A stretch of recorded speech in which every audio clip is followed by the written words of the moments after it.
debatir. Comienza la entrevista en el Sonar Global.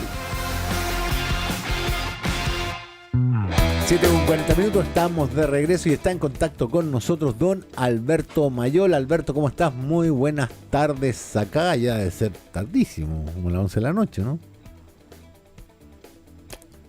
No, un poquito más, 12:40. Claro, 12:40 en Europa. ¿Cómo estás, Alberto? Me imagino que enterado de todo lo que... ¿Qué tal? ¿Cómo están ustedes? De todo lo que está ocurriendo acá, una noticia que ha impactado, por supuesto, y sería interesante entrar de inmediato a analizar, bueno, ¿qué implica esto? Porque estamos hablando de Manuel Monsalve, que no es cualquier figura en el gobierno, un hombre respetado, ¿no? La principal figura del gobierno probablemente en una cartera donde, bueno, se ocupa del principal problema, además, que tiene el país en estos momentos. No es cualquier persona a la que se le abre esta investigación respecto de quien se hace una denuncia de violación, nada menos. ¿Qué impacto crees que tiene esto políticamente? Bueno, bastante. A ver, cuando hablamos del conjunto de denuncias que configuran el escenario de decadencia y crisis del sistema político chileno, debemos recordar que cuando la palabra abuso, que ha sido una palabra que nos ha acompañado bastante en estos años, cuando la palabra abuso aparece en el sistema político chileno, fue por denuncias de abusos sexuales. A inicios del siglo XXI, con el caso denominado caso Spinac, que eventualmente podía estar involucrando a políticos de alto nivel y que abrió la puerta. De hecho, la palabra abuso para hablar del sistema político comenzó a usarse allí, en ese momento, y desde ese entonces se quedó la palabra abuso, cambiando la connotación o la denotación según el caso, saliendo del ámbito de lo sexual, a veces, muchas veces, y en otros casos quedándose. Por tanto, esto plantea una continuidad, y plantea una continuidad que es un problema para todo el sistema político, y plantea una continuidad en medio de un escenario donde el gobierno y la izquierda enfrentaba a una derecha que se veía acorralada por el caso Hermosilla y sus derivados, Cubillo, en fin, la ruta que dirige hacia Chadwick, en fin.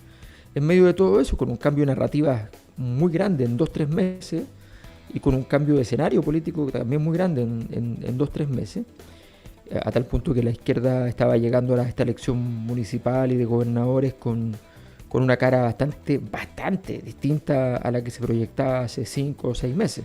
Uh-huh. Bueno, y aparece esto. Entonces esto viene a producir un efecto, primero, de pasmo en la población, confusión, porque son casos que no están resueltos, son casos que son una denuncia, pero ya hay obviamente documentos sobre la denuncia que están apareciendo, qué sé yo, pero igual es una denuncia. Y en medio de eso surge la confusión, y la confusión en este tipo de cosas significa básicamente decir, mire, aquí da lo mismo, venga de donde venga, pero la política parece que es una porquería, ¿no? Ese es claro. La conclusión 1. Sí, después viene lo demás, pero es eso. Sí, es cierto, ¿no? O sea, es un hecho que alimenta esa cuestión que ya hemos escuchado bastante y que siempre está como ahí rondando, pero bueno, tú apuntas a aspectos que tienen que ver con que este gobierno tiene también un discurso, ¿no?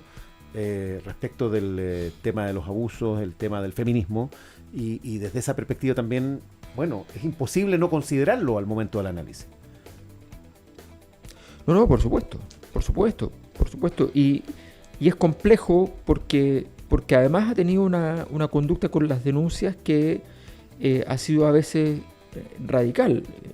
Cuando se apareció el caso de Carlos Ruiz, por ejemplo, claro, el gobierno y el ministerio intentó ingresar en el caso a pesar de que la eventual víctima no puso denuncia. Entonces aparece la sensación de que el gobierno tiene una doctrina que tiene que ir más o menos adecuándola al caso, porque es una doctrina difícil de cumplir. Sí, sí. La tesis que se enarboló por mucho rato era que había que creer en las denuncias. Claro. Es un juego bien complejo en política, porque eso abre una puerta a muchas excentricidades posibles. Y al mismo tiempo, lo contrario podría significar una protección a los eventuales victimarios. Sí. Entonces, es muy difícil. El gobierno ha tratado, sí, de mantener una cierta visión respecto a que rápidamente se descargue respecto de la situación el eventual victimario y tenga que salir, lo que es una doctrina bastante razonable y se está cumpliendo, pero aún así es complejo para un gobierno que se dice feminista plantearse ante la hipótesis de que una alta autoridad no haya comprendido eventualmente ese discurso. ¿Te parece, estamos de acuerdo en que lo que procede es su salida, ¿no? No hay análisis no hay otro análisis que pueda resistir, pero hay dudas sobre si fue a tiempo, ¿no? Porque esto se conoce el lunes y bueno, lamentablemente hay una publicación de prensa que antecede a la renuncia y eso, bueno, siempre produce un ruido, ¿no? ¿Cómo ves esa parte?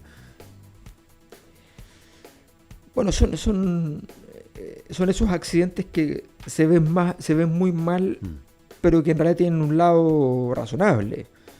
Que el funcionario pueda viajar, dar la alarma a su familia, prepararse para una salida digna, digamos, me parece que también tiene una dimensión que es importante. No es que se demoraron una semana, no es que hay un tiempo que se demoró. Claro, apareció la noticia antes y esa es la desprolijidad. La desprolijidad es que el asunto se haya filtrado, se sepa, y eso los gobiernos... A ver, es un error igual. Uh-huh. Es un error igual que tiene sus fundamentos, tiene sus razones, pero es un error igual. Desgraciadamente los gobiernos no tienen márgenes de error en este sentido, y si se enteraron de la noticia antes, entonces vas a pagar una consecuencia de por qué no salió antes. Eso es normal y lo está pagando. Es comprensible el problema, pero tenían que tener una solución igual. ¿Tú crees que pueden haberse demorado toda la jornada del miércoles en pensar en el rebaraje del naipe?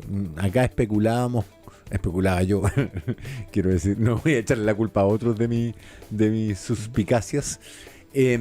Especulaba con que básicamente dejar al ministro Cordero como subsecretario, algo por lo demás que yo no tengo memoria de un ministro que pasara a ser subsecretario, para reemplazar a Monsalve, a Gajardo como reemplazante en el ministerio. Y mi especulación era si no será que Carolina Toá está cerca de abandonar el cargo para pensar en una candidatura o precandidatura presidencial y que ahí asumiera Luis Cordero como ministro del Interior. Sí, me parece bastante cercana a lo posible ese análisis y las complejidades que traía en términos de establecer una jugada que tuviera segunda parte. Entonces, sí, a mí me parece que gran parte del problema siempre en este tipo de casos es ver quién reemplaza. Porque el subsecretario uno entiende que es más técnico y llegaría a ser alguien con cierta expertise en el tema de seguridad en particular, pero evidentemente llega con un perfil más bien de ministro. Y que ha destacado además por su capacidad, su vocería y una especie de... Ha pasado una cosa rara que al final, que también está como fuera de la lógica de los cargos, pero que le ha funcionado bien al gobierno, y es que Cordero sea como el abogado de primera línea del gobierno. Claro, ¿no? Claro. Entonces creo que hablar de primera sentido, línea justo hoy sí. Te puede agarrar algún comentario. Exactamente. Pero sí, yo concuerdo con eso. Él ha sido como la punta de lanza a la hora de salir a cortar cuando las jugadas se vuelven peligrosas. Sí, ahora ellos se sabe, se entiende que además es un ministro que genera, por distintas razones, en la oposición, lo tienen ya visto, y saben que tienen que ir por él, ¿no? Entonces acelera también la temporada de caza al respecto. Entonces es bien, por eso yo creo que también efectivamente hubo tiempo para eso, que también es razonable, tienes que buscar cuál es cómo armas el puzzle, o pones a la rápida un subsecretario muy pinta de subsecretario y punto. Pero no fue lo que se decidió, y eso naturalmente requería un cierto examen. Alberto, a ver, tú al principio esbozabas una idea que tiene que ver con esto de que la sensación que se instala tiene que ver con, bueno, todos son corruptos, o todos tienen, digamos, algún problema, digamos, con la justicia, y no están capacitados para ejercer los cargos porque son, los Hermosilla, ahora Monsalve. Estamos viendo una situación compleja para la República, porque además el Poder Judicial está muy cuestionado, el Parlamento ni hablar, el gobierno se ve golpeado. Esto pinta como los peores escenarios, digamos, de los analistas respecto de cómo las cosas se pueden ir poniendo peor. ¿Qué queda en un escenario así? A ver, esta dimensión de corrosión de las élites tiene una dimensión mundial también. O sea, en este momento hay denuncias graves, gravísimas, en Bolivia, que involucra a ex altas autoridades, en Estados Unidos con el caso Didi y compañía, que ya cada vez la realidad se parece más a una especie de tesis Illuminati, digamos, o sea, una cosa ya bien ominosa. Entonces, cuando uno mira el escenario, efectivamente hay una dimensión de decadencia de los sistemas políticos a nivel global, de la legitimidad, y eso plantea unos problemas importantes respecto a el valor de la institucionalidad, de la división de los poderes, en fin, un conjunto de elementos. Y en el caso chileno, esto se ve amplificado por la gravedad para Chile, en particular de un problema así, porque en Chile se produjo un fenómeno histórico que es la valorización por parte de su población de la institucionalidad, una valorización casi religiosa de la institucionalidad. Y esa valorización está en cuestión en este instante. Y eso es muy doloroso. Hay un porcentaje grande de chilenos para los cuales este tipo de situaciones es muy dolorosa. El chileno no es de la gente que quiere ver caer a sus instituciones políticas principales. Esto no es Argentina, donde se solaza el público medio de ver el desastre que puede haber en el sistema político como parte del escenario. Esto para el chileno medio no es divertido esto.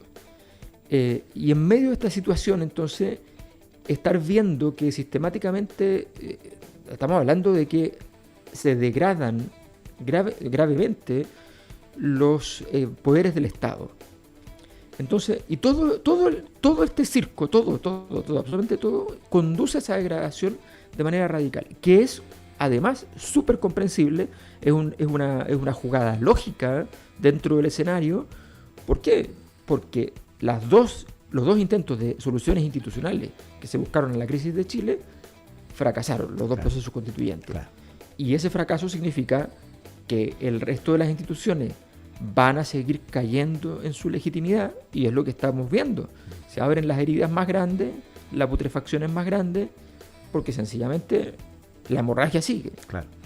Claro, y en todas las reparticiones hay problemas, y hay denuncias, y hay, situaciones que tienen que resolverse en el ámbito judicial, claro, sin duda. Bueno, por supuesto, siempre hay denuncias. Exacto, siempre hay eso denuncias. Tenemos que saberlo. El punto es qué pasa con las denuncias. Claro, cómo se resuelven. Hasta dónde se llega, qué se convierte en denuncia. No tenemos muchos antecedentes de este caso. Son iniciales caso, todavía. Claro. Pero hasta dónde, qué cosas se convierten en denuncia, antes, después, en qué condiciones. O sea, tal cual. Entonces, todo eso se aceleró simplemente, y hoy día esto se convierte rápidamente en denuncia, rápidamente en crisis, rápidamente en decadencia institucional y rápidamente en descontrol. Sí, y se amplifica la sensación de sospecha, ¿no? Que ya está súper instalada.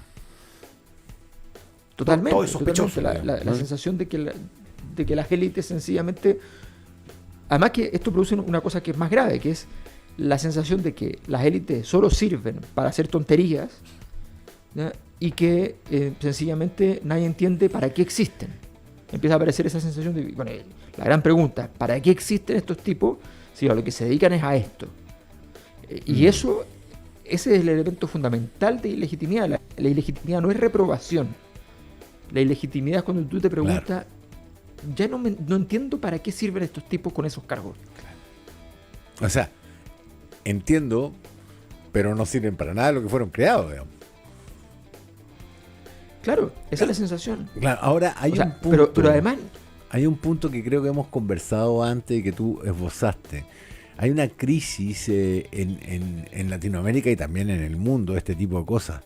Pero hoy día en la mañana hablando con Lovera, decía que en Chile estas cosas se hacían con cierta discreción, es la palabra.